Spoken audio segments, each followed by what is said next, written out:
India और Canada का जो इस समय चल रहा है रिलेशन को लेकर, इंडिया कनाडा रिलेशन को कैसे देखते हैं?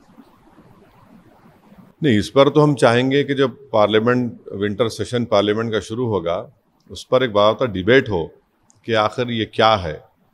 और उससे गंभीर जो है वो अमेरिका का है कि हमारे एक शख्स को उन्होंने चेक रिपब्लिक से पकड़ लिया और फिर हमारा भारत का एक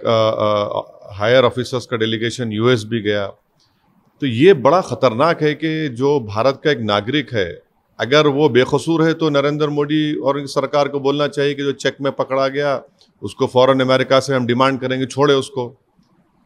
आखिर ये क्या हो रहा है, कैसे हो रहा है कि हमारा एक अमेरिका ब्लेम करता है कि किसी ने वहाँ पर असैसिनेशन के लिए $15,000 दिए और जिसको दिए वो FBI का एजेंट था। तो ये बड़ा ही ठीक बात नहीं है जब हम अमेरिका को अपना स्ट्रेटेजिक रिलेशनशिप हमारी उनसे है और उन्हीं की सरजमीन पर इस तरह का वो कह रहे हैं और फिर हमारा एक भारत का नागरिक पकड़ा जाता है और फिर वो किसी का एक नाम भी देते हैं उनके उस डॉक्यूमेंट्स में। तो मैं तो ये चाहूँगा कि पार्लियामेंट में इसके ऊपर जब विंटर सेशन होगा उस पर एक बाकायदा एक बहस हो, सरकार उस पर राज़ी हो और बताए देश को कि भाई क्या है, अगर वो चेक में जो पकड़ा गया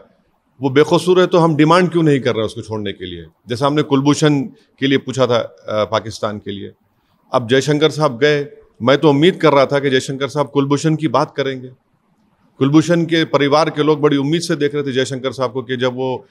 शंघाई कोऑपरेशन काउंसिल में गए हैं तो कम से कम